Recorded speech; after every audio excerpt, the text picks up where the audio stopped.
함께 한다라는 것은 굉장히 큰 장점이 있습니다. 혼자서 이 땅을 살아가기에는 숨막히기도 하고 외롭기도 하고 도움을 청할 때가 우리는 살아가다가 많이 있는 것을 경험하게 되는 것이죠. 제가 결혼하고 나서 3명의 아이를 키우고 셋째가 돌이 지났습니다. 이제 막 뭘 붙잡고 다리에 힘이 생겨서 혼자 아둥바둥 그러다가 힘을 주다가 어느 순간 그냥 엉덩이로 또 머리로 넘어지는 그 아이를 키우고 있습니다. 아기가 부모님과 함께 한다는 것은 장점이 많을까요? 단점이 많을까요? 거의 99%, 100% 가까이 장점밖에 없을 것 같아요. 왜냐하면 아기는 자기 혼자 할 수 있는 게 없습니다. 동물들은 태어나면서부터 다리에 힘이 생기면 혼자 일어서고 움직이면서 먹을 것을 찾아다닙니다. 그게 동물이에요. 그런데 인간이라는 존재는, 사람은 태어나면서부터 혼자서 할 수 있는 게 없어요. 태어난 상태로 그대로 아기를 방치해두면 죽게 되어버립니다. 그게 하나님이 창조하신 인간이에요. 이 아기에게 부모라는 존재는 너무나도 절대적으로 꼭 필요한 존재인 것이죠. 그러면 여러분들에게 한번 물어볼게요. 연인은 함께 할수록 장점이 많습니까? 단점이 많습니까? 단점이 많아요?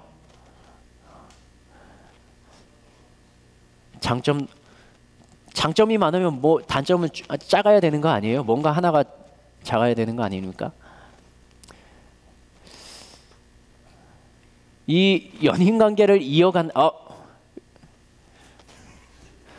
그래도 다른 사람보다는 여기 앞쪽에 있는 사람에게도 시선이 가는데, 장점이 많아요? 단점이 많아요? 장점이 많으면 이제 기간이 점점 늘어나는 거죠. 연애 기간이 길어집니다. 그리고 장점이 확실하다라는 것을 인식하게 되면 이제 결혼까지 가게 되는 거죠. 그러나 사귀다가 단점이 점점 부각되고 장점보다는 단점이 나에게 더 영향을 주기 시작하면 그때부터 삐걱대기 시작하는 것이죠. 여러분들에게 한 가지만 더 물어볼게요. 여러분들에게 부모님이라는 존재, 아까 아기에게는 절대적이었던 부모라는 존재가 이제는 성인이 되고 보호자가 필요 없는 홀로 설 수 있는 여러분의 시기에서는 부모님이라는 존재는 장점이 많습니까? 단점이 많습니까? 사람마다 다르겠죠. 그런데 시간이 지나고 결혼을 하고 생활을 하다가 나이가 들면 들수록 이런 이야기를 하는 거를 들으셨을 거예요. 부모님이 계시지 않자 그 부모님의 빈자리가 더 크게 느껴지더라.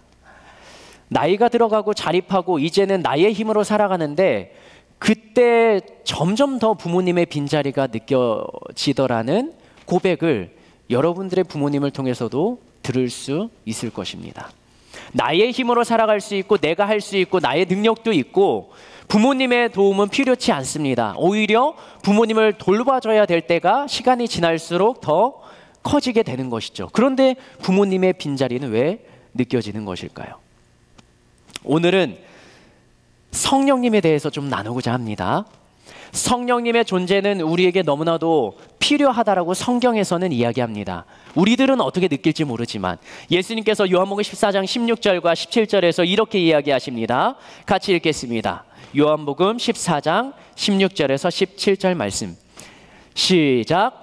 내가 너 아버지께 구하겠으니 그가 또 다른 보혜사를 너희에게 주사 너희와 함께 있게 하리니 그는 진리의 영이라. 이는 그를 보지도 못하고 알지도 못함이라. 그러나 너희는 그를 아나니 그는 너희와 함께 거하시며 또 너희 속에 계시겠음이라. 우리와 함께 하시며 우리 속에 계시는 성령님을, 보혜사 성령님을 예수님께서는 하늘에 계신 하나님 아버지께 구하여서 그 보혜사 성령님을 우리에게 보내주신대요. 우리에게 보내주신다는 건 우리가 그 보혜사 성령님을 필요로 한다라는 것이죠. 우리는 느끼지 못한다 할지라도 그 보혜사 성령님은 우리 안에 거하시는 분이라 예수님은 이야기하십니다. 여러분들 속에는 그 성령님이 계십니까? 여러분들 속에 성령님이 계신 것을 느낄 수가 있습니까? 요한복음 16장은 세상에서 당하는 핍박, 그리스도인들이 당하는 핍박에 대해서 기록을 합니다. 그리고 그것을 성령님의 도움을 통해서 견디고 이겨나갈 수 있음을 예수님께서 약속해 주시는 게 요한복음 16장 말씀입니다. 예수님은 제자들에게 세상에 핍박이 있을 것이다. 그 중에서도 그 핍박 환난 중에서도 너희를 도와주실 분이 계신데 그게 바로 성령님이다 라고 이야기하고 계십니다. 그러면서 요한복음 16장 1절에서는 이렇게 말씀을 시작하십니다. 시작. 내가 이것을 너희에게 이름은 너희로 실족하지 않게 하려 함이라. 성령님의 앞으로 너희에게 임할 너희와 함께할 그 성령님의 존재를 이야기하시면서 이것을 너희에게 말하는 것은 너희가 실족하지 않게, 시험에 들지 않게 하기 위함이라는 것이죠. 예수님을 따랐던 제자들도 실족하고 실패한다라는 것을 예수님께서는 이미 말씀하고 계십니다. 성령님의 존재에 대해서 예수님께서 광야로 나아가셔서 3번의 무엇을 받으시죠? 시험을 당하십니다. 누구로부터요? 사탄으로부터, 마귀로부터. 그 3번의 시험을 당하러 갈 때, 광야로 나아갈 때 성경은 이렇게 기록합니다. 마태복음 4장 1절 말씀이요. 시작. 예수께서 마귀에게 시험을 받으러 광야로 가사. 예수님조차도 성경에서는 성령에 이끌리어서 광야로 나아가셨다 합니다. 그리고 그곳에서 3번의 사탄의 시험을 받으십니다. 우리가 이 땅에서 육신을 입고 살아갈 때, 예수님도 이 땅에 육신을 입고 살아가실 때는 하나님께 기도도 하셨고요, 성령님께 이끌려 성령님을 의지하여 살아가는 모습을 보여주셨습니다. 그리고 그러한 삶을 통하여서 성령이 우리에게 필요함을 계속적으로 보여주고 계십니다. 우리들은 이 땅에 살아가면서 육신의 일들, 나에게 주어지는 삶의 모습들을 머리로, 또 우리가 알고 있는 지식으로, 또 내가 경험해왔던 경험의 순간순간들의 그 경험으로 나에게 주어지는 환경, 상황, 그리고 내가 판단해야 되는 순간순간을 결정하게 됩니다. 그러나 영적인 문제 앞에서는 사람의 이성이 작용하지 않습니다. 왜? 이해되지 않는 일들이 나에게 벌어지기 때문입니다. 그런 영적인 문제 앞에서는 반드시 성령님의 도우심, 성령님을 의지하는 자세가 필요합니다. 그때 성령님이 우리에게 더 도움을 주실 수 있는 것입니다. 그러면 성령님이 없는 사람과 성령님이 있는 사람, 성령님이 마음속에 거주하는 사람과 성령님이 없이 살아가는 사람의 차이는 무엇인가? 그것은 요한복음 16장 13절에서 기록하고 있습니다. 같이 읽겠습니다. 시작. 그러나 진리의 성령이 오시면 그가 너희를 모든 진리 가운데로 인도하시리.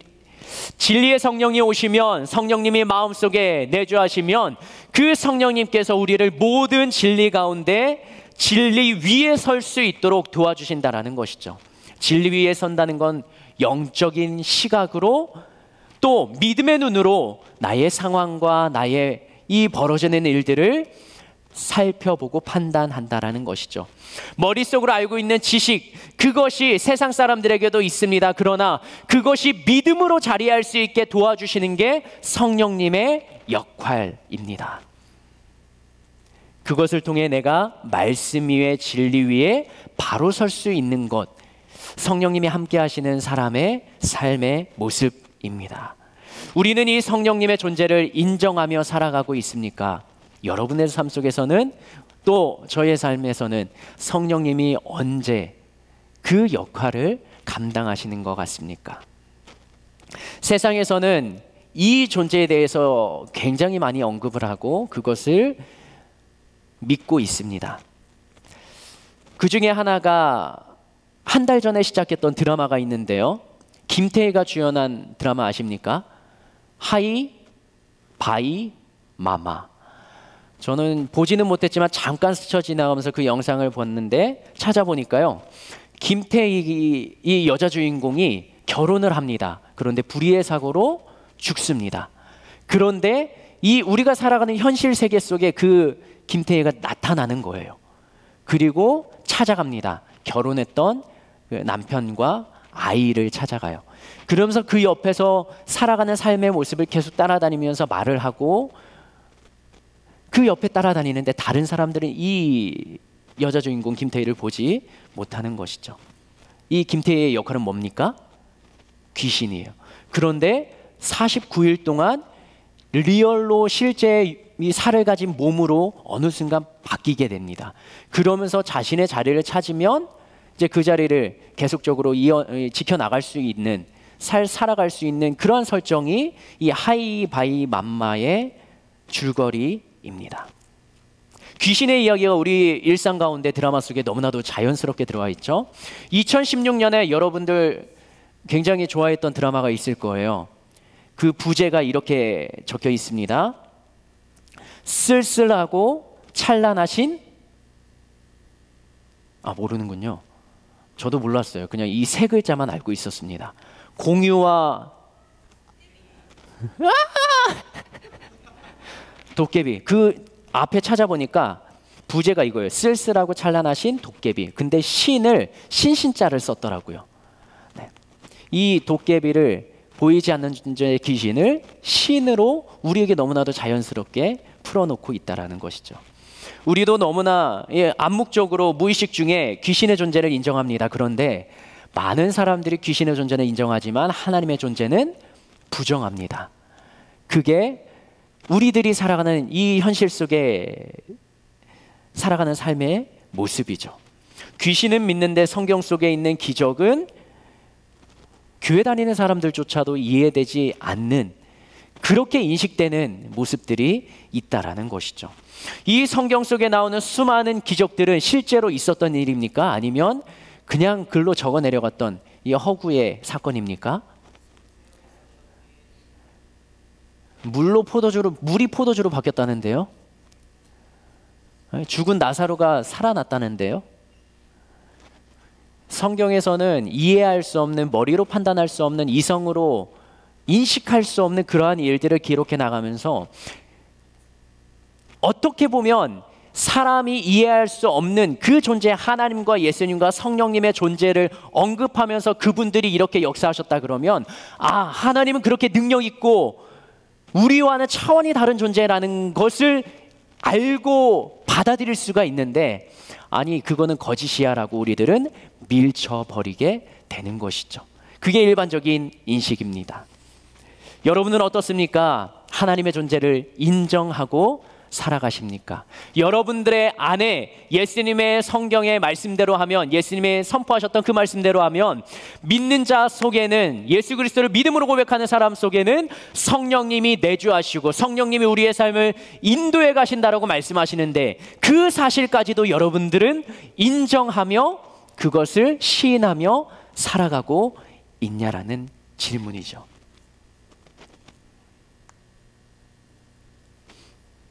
신앙은 기본이 중요합니다. 말씀과 기도. 이 두 가지의 행동이, 우리의 모습이 하나님의 존재를 인정하는가, 나의 생각과 방식대로 살아가는가, 아주 기본적으로, 표면적으로 체크해 볼 수 있는 모습입니다. 하나님을 인정하는 사람이라면 하나님께 기도합니다. 하나님을 인정하는 사람이라면 하나님이 나에게 주신 레마의 말씀이라는 성경을 읽어 내려갈 것입니다. 왜냐하면 오늘도 이 말씀을 통해서 하나님은 나에게 오늘 살아갈 지혜를 더하실 것이기 때문에. 그런데 그 두 가지조차 내 삶 속에 더해지지 않는다면, 이루어지지 않는다면, 나의 신앙은, 하나님을 향한 나의 마음은 죽은 마음, 하나님의 존재는 나의 삶에 역사하시지 않는 분으로 인정될 수도 있다라는 것이죠. 아까 처음 우리 에덴에서 경찬을 시작할 때 영상 예배 가운데 숫자를 체크해 보니까 22명 떴었습니다. 그리고 말씀을 시작할 때가 33명 영상 예배로 함께 하고 있습니다. 지금은 숫자가 또 줄었네요. 그 인원에 여기에 앉아있는 인원을 더하면 기존에 우리 청년부에서 예배드렸던 그 인원보다 적은 숫자라는 것을 너무나 당연하게 알 수가 있죠. 코로나로 인해서 우리가 모이는 것을 제한받습니다. 상황적으로 가정에서 또 부모님의 시선 그리고 회사에서 통제하는 일들 때문에 우리가 이 교회 공동체에 모이는 것을 제한받는 상황 가운데 놓여 있습니다. 그래서 우리는 이 모여서 드리는 예배, 현장 예배뿐만 아니라 영상 예배를 권면하며 그렇게 예배드리도록 이야기하고 있죠. 그런데 우리가 평소에 드렸던 예배 인원보다 적은 인원이 지금 예배 현장에 있다라면, 혹은 다른 상황으로 예배드리고 지금 시간을 보낼 수도 있겠지만 그들이 예배드릴 수 없는 환경 가운데 하나님을 찾는 자리를 포기해 버렸다면 그들은 하나님의 존재를 그들의 삶 가운데 인정하지 않는 모습일 수도 있다라는 것이죠. 그래서 오늘 이 자리에 계신 우리 청년들에게 권면하고 도전하는 건, 여러분들이 예배를 마치고 잠깐의 마을 모임을 가지고 오늘은 돌아갈 겁니다. 그런데 이 모임 이후에 여러분들이 가시면서 세런들에게 한 번 더 체크하고 도전하고 격려하면서 예배 자리는 절대로 포기하지 말라라고 여러분들이 먼저 형제들에게, 자매들에게, 세런들에게 격려하며 도전할 수 있기를 원합니다. 성령님과 함께하는 삶, 하나님을 예배하는 주일마저도 포기해버린다면 우리 월요일부터 시작하는 이 한 주간의 삶을 주님께 맡겨드리며 살아가기는 굉장히 어렵기 때문에 그렇습니다. 복음은 우리에게 값없이 주어졌습니다. 예수님을 믿기만 하면 구원을 받는다, 구원시켜 주신다라는 게 복음의 핵심이고 너무나 쉽게 우리가 얻을 수 있는 행위입니다. 그러나 내가 무엇을 해서가 아니라 이 땅에 태어나면서부터 하나님께서는 우리가 태어나기 전부터 십자가 사건과 예수님의 부활 사건을 이미 이루어 주시고 그 이루어진 사건을 믿기만 하면 구원을 해주시겠다 약속을 해주셨던, 믿음의 시작은 그렇게 됩니다. 그래서 우리가 복음을 전하며 사형리를 전하며 예수님만 믿으면 구원받는다, 그렇게 우리는 전도의 입을 열 수도 있습니다. 그러나 시작은 그렇게 가볍게, 오히려 쉽게 시작할 수도 있지만 예수님을 믿는 자의 삶을 살아가는 것은 굉장히 어렵습니다. 신앙생활 자체를 쉽게 해버린다면, 예배만 드리는 것으로 우리가 포기해버린다면, 치부해버린다면 때로는 믿음을 지키기 위해 모든 것을 버려야 되는 상황 가운데 놓일 때 믿음을 지키고 나의 삶에 내가 취할 수 있는 것을 버리는 것이 아니라 오히려 그것을 얻기 위해서 믿음을 버리게 되는 잘못된 신앙을 가질지도 모르겠습니다. 요한복음 16장 2절 말씀 같이 한번 읽어보겠습니다. 여기에서는 제자들이 받을 세상의 핍박에 대해서 이야기하고 있습니다. 예수님을 믿고 예수님을 따라왔던 그 제자들, 요한복음 16장 2절 말씀입니다. 세상의 핍박이 어떤 핍박인가 읽겠습니다. 시작. 사람들이 너희를 2절이요. 사람들이 너희를 출교할 뿐 아니라 때가 이르면 무릇 너희를 죽이는 자가 생각하고 말한다 라는 것입니다. 예수님을 믿는 자들은 유대교에서 출교당합니다. 그러면 유대 공동체에서 소외당하는 것입니다. 그리고 죽음에까지 이르는 것, 그것을 우리는 성경을 통해서 배웠습니다. 믿음을 지키다가 죽는다라는 거예요. 그게 성경에서 기록하는 초대교회의 믿음이었습니다. 예수님을 처음 믿은 자들이 아니라 그 믿음을 지켜나가는 신앙의 삶을 살아가는 그들에게 죽음이 다가온다라는 것이죠. 최근에도, 우리 수년 전에도 IS에 죽었던 기독교인이 있지 않습니까? 이슬람에서는 여전히 예수님을 믿고 알라를 고백하지 않으면 죽임을 당합니다. 피살을 당합니다. 북한의 지하교에서는 여전히 믿음과 신앙을 지켜나가는 사람들에게는 이 순교라는 단어가 너무나도 당연하게 그들에겐 다가갑니다. 그러나 그러한 도전이 없는 우리 대한민국에 사는 저희들에게는 순교라는 단어는 어울리지 않는 것처럼 남아있죠.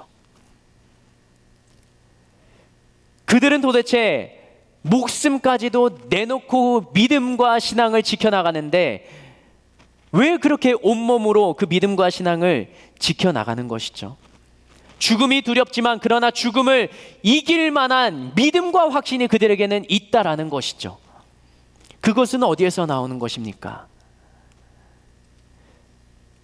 예수님이 나를 위해 죽었고 부활하셨다는 사실, 그것을 아는 것만으로 가능할까요?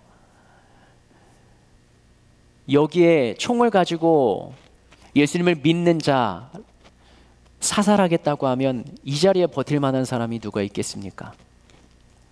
저조차도 쉽지 않은 결정입니다. 제가 작년에 그 북한 탈북민들을 만나고 왔던 그 사역 현장에서 그들은 목숨을 내걸고 나오는 것이죠. 그리고 예수님을 믿는 자리에까지 버티고 남아 있는 자들도 있습니다. 죽음을 내놓고 목숨을 내놓고 그들은 나왔는데 왜 예수님 앞에 그들은 신앙의 자리에 머물러 있는 것입니까? 성령님의 역할은 이것입니다. 알고 있는 지식, 성경 지식이 믿어지고 확신으로 우리 안에 자리 잡을 수 있도록 우리 안에서 역사하시는 분이 하나님이십니다. 알고 있는 지식으로 끝난다면 그 사람은 믿음의 시련과 도전 앞에 믿음을 포기할 수밖에 없는 자가 될지 모르겠습니다. 그러나 성령님이 함께 하시면, 성령님이 역사하시면 죽음 앞에서도 두려움 앞에서도 고난과 시련의 순간에서도 우리가 믿음을 지켜나갈 수 있는 힘과 용기가 주어진다라는 것이죠. 요한복음 16장 20절과 22절, 20절에서 22절까지는 이렇게 기록합니다. 시작. 내가 진실로 진실로 너희에게 이르노니 너희는 곡하고 애통하겠으나 세상은 기뻐하리라. 너희는 근심하겠으나 너희 근심이 도리어 근심이 기쁨이 될 수 있는 믿음과 확신을 성령님이 주신다라는 것이죠. 22절 말씀 읽어보겠습니다. 같이 한번 읽겠습니다. 시작. 지금은 너희가 근심하나 내가 다시 너희를 보리니 너희 마음이 기쁠 것이요 너희 기쁨을 빼앗을 자가 없으리라. 제자들에게 예수님 말씀하십니다. 내가 이제 올라갈 거야, 없어질 거야. 너희가 성령님과 함께 살아야 돼. 그런데 제자들은 아직 깨닫지 못하죠. 그러나 예수님은 미리 말씀하십니다. 너희가 내가 없어지면 근심할 거지만, 너희의 십자가 사건 앞에서 다 포기하고 생업으로 돌아갈 거지만, 너희가 다시 모이는 장소 그 자리에서 성령이 임할 거야. 그러면 그 성령이 내가 있을 때처럼 확신과 믿음을 가지고 살아갈 수 있도록 도와줄 거다. 그게 바로 예수님이 제자들에게 주셨던 약속의 말씀입니다. 왜냐하면 요한복음 16장 33절에 이렇게 기록하고 있습니다. 이 확신 때문이죠. 읽겠습니다. 시작. 이것을 너희에게 이르는 것은 너희로 내 안에서 평안을 누리게 하려 함이라. 세상에서는 너희가 환난을 당하나 담대하라. 내가 세상을 이겼노라. 아멘. 성령님의 필요성과 성령님의 역할을 이야기하시면서 이렇게 말씀하시는 거예요. 세상에서 너희가 환난을 당하나 담대하라. 내가 먼저 이 죽음의 사망의 권세를 이겼다. 그리고 너희는 내가 너희와 함께 하지 않지만, 그러나 내가 보내는 성령이 너희와 함께 하면서 너희 안에 거하면서 너희의 삶을 인도하면서 내가 너에게 가르치던 모든 말씀들을 생각나게 하신다라는 거죠. 우리가 성경을 얼마나 많이 읽습니까? 접합니까? 배웁니까? 그 성경 지식이 모든 순간에 다 생각나는 거 아니죠. 때로는 내가 암송한 구절조차 어떨 땐 생각나지 않을 때도 있어요. 그러나 그럴 때가 있지 않습니까? 너무나 힘들고 어려운데 문득 성경 속에 어렴풋이 단어와 문장이 생각나는 겁니다. 그리고 그 성경을 내가 잘 기억하지 못하니까 검색하고 물어봐서 찾아봅니다. 그런데 그 말씀이 나에게 위로와 힘과 용기가 되는 말씀. 성령님이 주시는 감동의 한 가지 예입니다. 때로는 침묵하실 때도 있어요. 내가 버티고 견뎌야 될 때 있습니다. 그러나 말씀하시는 하나님이심을 인정하고 고백하십시오. 내가 많이 들어야, 내가 많이 읽고 암송해야 내 안에 성령님의 터치와 역사가 더 자연스럽게 풍성하게 일어납니다. 그것은 이 모임 가운데 할 수 있는 것입니까? 아니죠. 여러분들의 삶의 현장에서 성령님의 역사의 풍성함을 더 누리기 원하는 청년들은 나를 그 말씀 앞에 내려드려야 됩니다. 나를 기도의 순간에 내어드려야 하는 것입니다. 우리는 예수님이 이루어 놓으신 그 길을 따라가는 것입니다. 그리고 예수님이 보내주시겠다 하셨던 성령님의 역사를 이미 많은 사람들이 경험한 그 길을 따라가는 것입니다.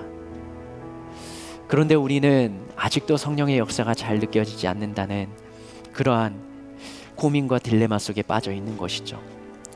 그러면 우리는 성령의 충만함을 어떻게 누릴 수 있습니까? 세 가지로 도전할 수 있겠습니다. 첫 번째는요, 성령 충만을 방해하는 요소를 나의 삶 속에서 제거하는 것입니다. 영의 행동과 육의 행동 같이 갈 수가 없습니다. 나의 마음에 성령 대신 가득 찬 것이 있습니까? 나의 삶에서 죄의 모습들이 있습니까? 하나씩 하나씩 끊어나가기 시작해야 됩니다. 로마서 6장 13절에는 이렇게 기록합니다. 같이 읽겠습니다. 시작. 또한 너희 지체를 불의의 무기에 죄에게 내주지 말고 오직 너희 자신을 죽은 자 가운데서 살아나신 같이 하나님께 드리며 너희 지체를 의의 무기로 하나님께 드리라. 여러분들의 육체를 죄에게 내어놓지 마십시오. 죄가 여러분을 통제하도록 허용하지 마십시오. 그럴 수 있습니다. 그러나 다시 돌아와서 말씀 앞에 나의 육체를 성령으로 채우시기 바랍니다.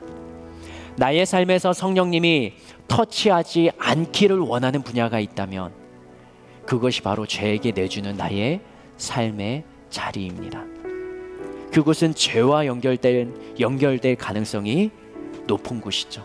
그 자리를 주님 앞에, 성령님 앞에 고백하고 내어드리십시오. 성령 충만을 방해하는 요소를 제거하라. 두 번째는 이것입니다.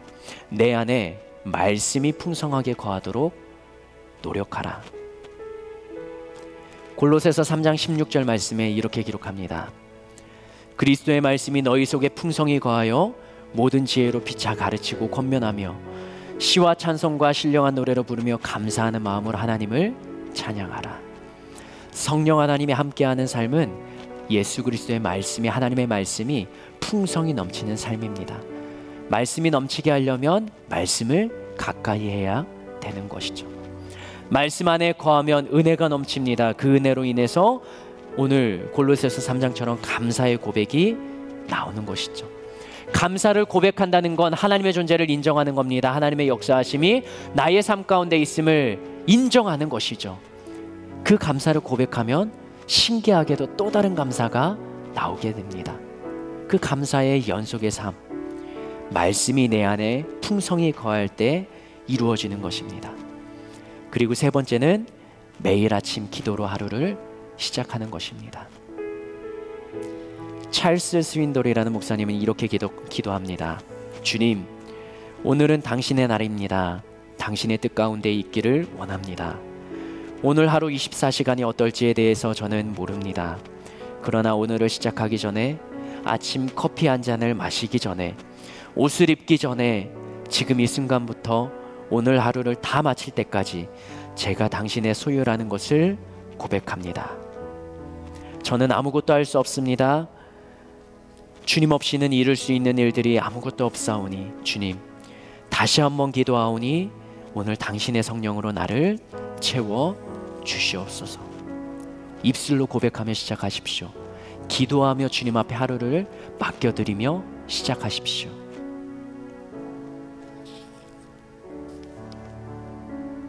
내 삶 속에 죄의 요소를 없애버리고 말씀을 가까이 하여서 풍성히 하고 기도로 하루를 여는 사람에게 성령 하나님이 역사하시지 않으신가? 여러분들이 삶 속에 한번 시험해 보십시오.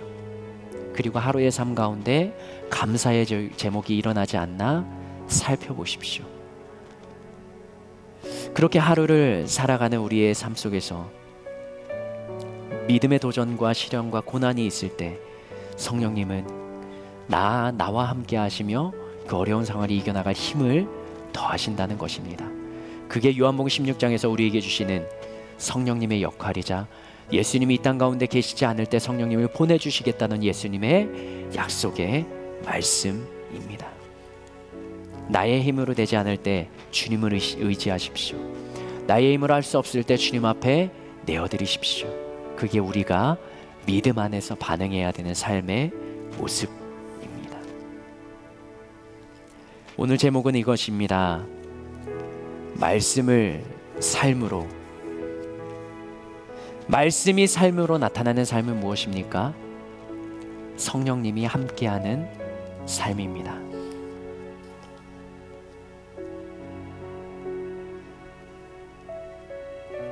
성령님께서는 우리와 함께 하시는데 내가 성령님의 역사를 차단하고 죄에 내 몸을 내어놓는 것으로 인해서 성령님이 역사하지 않는다면 때로는 성령이 소멸되지 않도록 기도하고 노력하라 바울의 권면처럼 나의 노력이 거기에도 필요한 것입니다. 시간 한번 눈을 감고 나의 삶의 자리를 돌아보면 좋겠습니다. 나의 삶 속에서는 어떻게 살아가고 있습니까? 세상에서는 그 영적인 존재를 인정하며 고백하며 모든 문화 매체로 만들어내는데 하나님을 믿는다고 하나님을 예배하는 저희조차 하나님의 임재하심이 없는 삶을 살아가는 것은 아닐까요? 나의 삶의 현장 가운데 성령님의 역사하심이 나타나지 않는다고 내가 믿음의 자리를 포기해버리고 지쳐있는 건 아닌가요? 그런데 다시 한번 생각해 보십시오. 내가 죄에 나의 몸을 내어놓았던 것은 아닌지 성령 하나님 다시 한번 내 안에서 역사하여 주시옵소서. 내가 주님 앞에 나의 몸을 드리게 하여 주시옵소서. 주님이 역사하시는 주님이 거하시는 거룩한 전이 되게 하여 주시옵소서. 예수여 세 번 부르며 기도하시겠습니다.